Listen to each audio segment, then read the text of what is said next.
વિદ્યાર્થી મિત્રો, આજના લેક્ચરમાં મારી યુટ્યુબ ચેનલમાં આપનું સ્વાગત છે. અને આજનો લેક્ચર છે આપણો ધોરણ 9 ગણિત ચેપ્ટર નંબર 11 પૃષ્ઠફળ અને ઘનફળનો, જેમાં સ્વાધ્યાય 11.3નો દાખલા નંબર 7 અને દાખલા નંબર 8 આજે આપણે ભણીશું. દાખલા નંબર 7માં સૌપ્રથમ શું કીધું છે કે કાટકોણ ત્રિકોણ એબીસીની બાજુના માપ 5 સેમી, 12 સેમી અને 13 સેમી છે. કાટકોણ ત્રિકોણ આપેલો છે અને તેને 12 સેમી લંબાઈવાળી બાજુની આસપાસ. તો અહીંયા આપણે કાટકોણ ત્રિકોણ દોરીએ.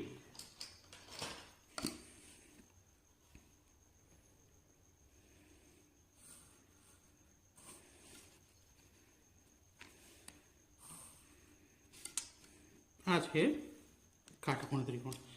હવે કાટકોણ ત્રિકોણને આપણે નામ આપી દઈએ, આપવું હોય તો, નહીં તો ચાલશે, આપી દઈએ છે એ, બી અને અહીંયા સી. 3 બાજુ કીધેલી છે, 5, 12 અને 13. સૌથી મોટી બાજુ કાટકોણ ત્રિકોણમાં હંમેશા કર્ણ જ આવે, એટલે એસી કર્ણ કહેવાશે, જ્યાં બી કાટખૂણો છે. ત્યારબાદ 12 અને 5 બાકી રહ્યા, તમે ગમે ત્યાં લખી શકો, પણ આપણને શું કીધું છે કે 12 સેમી લંબાઈવાળી બાજુની આસપાસ પરિભ્રમણ, એટલે આ જે બાજુ છે એને આપણે 12 લખીશું, 12 સેમી અને અહીંયા 5 સેમી. એ બાજુની આસપાસ પરિભ્રમણ એટલે કે આ રીતે એની આજુબાજુ આપણે ફરવાનું અને એક શંકુ બનાવવાનો છે. એટલે કે આ 12 સેમી લંબાઈવાળી બાજુ એની આજુબાજુ ગોળ ફરીએ એટલે શંકુ બની ગયો. હવે આ જે શંકુ બન્યું એ શંકુની અંદર અહીંયા જે છે એને ત્રિજ્યા કહેવાશે અને આ છે એને ઊંચાઈ કહેવાશે. તો અહીંયા લખીએ કે શંકુની ત્રિજ્યા આર બરાબર, ત્રિજ્યા કેટલી? 5 સેમી, અને એ જ રીતે ઊંચાઈ એચ બરાબર. હવે ઊંચાઈ કેટલી આવશે? આ જે લંબ છે તે કેટલા છે? 12, તો 12 સેન્ટીમીટર. તો ત્રિજ્યા અને ઊંચાઈ બંને મળી ગયા આપણને. શોધવાનું શું કીધું છે? શંકુનું ઘનફળ. તો શોધી લઈએ. શંકુનું ઘનફળ બરાબર, હવે સૂત્ર 1/3 પાઈ આરનો સ્ક્વેર એચ, 1/3 ગુણ્યા પાઈની કિંમત મૂકવાની નથી, ચોપડીમાં આ દાખલાનો જવાબ પાઈના ગુણોત્તરમાં એટલે કે ગુણનમાં આપ્યો છે, તો પાઈ એમના એમ જ રહેવા દઈશું. ત્રિજ્યા આર 5 ગુણ્યા 5 અને ઊંચાઈ એચ કેટલી છે? 12. આરની 2 ઘાત હતી એટલે 2 વાર 5 લખ્યા. 3નો છેદ કોઈની જોડે ઉડશે તો 12 જોડે ઉડશે. 3 ચોક 12. હવે ગુણાકાર 1 પંચા 5, 5 ગુણ્યા 5 25, 25 ચોક 100 અને જોડે શું લખી દેવાનું? પાઈ. ઘનફળ છે એટલા માટે હંમેશા સેન્ટીમીટરનો એટલે કે એકમનો કોઈ પણ એકમ આપ્યો એનો ઘન લખવાનો. દાખલો સિમ્પલ જ હતો. હવે આ જ દાખલાનો ઉપયોગ કરી, આ જ રકમોનો ઉપયોગ કરી અને આપણે 8મો દાખલો ગણવાનો છે, એટલે મેં સાથે રાખ્યા છે. જુઓ, દાખલા નંબર 8માં શું કીધેલું છે કે પ્રશ્ન 7માં જે ત્રિકોણ આપ્યા છે એમાં હવે 5 સેમી લંબાઈવાળી બાજુની આસપાસ, એટલે હવે આપણે શું કરવાનું છે? નાની બાજુને ઉપર રાખવાની છે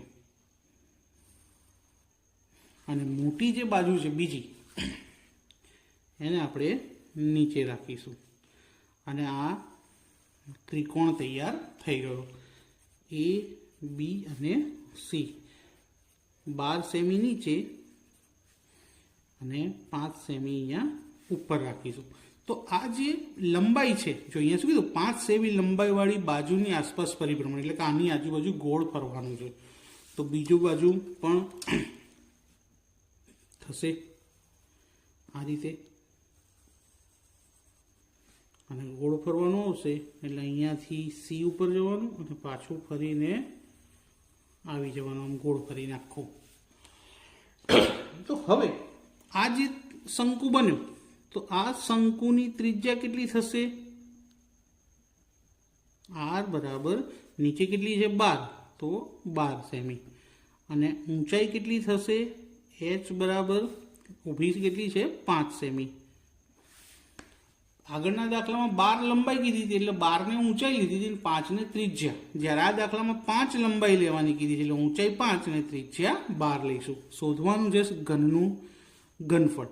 ઘન એટલે કે આ બન્યું શું? શંકુ જ બન્યો. તો માટે શંકુનું ઘનફળ, શંકુના ઘનફળનું સૂત્ર 1/3 પાઈ આર સ્ક્વેર એચ. 1/3. આમાં પણ પાઈની કિંમત મૂકવાની નથી, એમની એમ જ રહેવા દઈશું. ત્રિજ્યા 12. કેટલી વખત લખવી પડશે? 2 વાર, કારણ કે આરની 2 ઘાત છે. એચ બરાબર 5. 3નો અને 12નો છેદ ઉડાડે 4. હવે કશું વધ્યું નહીં, તો 5 ચોક 20 અને 12 ગુણ્યા 20 કરીએ તો 12 દુ 24 અને 0 અને જોડે શું લખીશું? પાઈ અને જોડે સેન્ટીમીટરનો ઘન. આટલે સુધી આપણે ઘનફળ શોધી લીધું. હવે શું કીધું છે કે 7 અને 8માં બનતા શંકુના ઘનફળનો ગુણોત્તર. તો હવે ગુણોત્તર લઈએ કે ગુણોત્તર બરાબર 7માં જે આપણે શંકુનું ઘનફળ શોધ્યું હતું એનું ઘનફળ 100 પાઈ આવ્યું હતું અને 8માં કેટલું આવ્યું? 240. તો આ બંનેનો ગુણોત્તર લઈએ. ઉપર લખીએ 100 પાઈ, છેદમાં લખીએ 240 પાઈ. બંનેમાં પાઈ પાઈ ઉડી ગયા, 0 0 પણ ઉડી ગયા. શું વધ્યું? 10 અને 24. હવે આના છેદ ઉડાડવા હોય તો અડધા કરીએ. 10ના અડધા 5, 24ના અડધા 12. તો જવાબ આવ્યો 5/12. તો માટે ગુણોત્તર બરાબર 5/12. તો વિદ્યાર્થી મિત્રો, આજનો વિડીયો તમને કેવો લાગ્યો મને કોમેન્ટ કરીને જરૂરથી જણાવજો. અને જો પસંદ આવે તો લાઈક કરજો, તમારા ફ્રેન્ડ્સને શેર કરજો અને ચેનલને સબસ્ક્રાઈબ કરવાનું ભૂલતા નહીં, જેથી આવા નવા વિડીયોની લિંક તમને મળતી રહે. Thank you.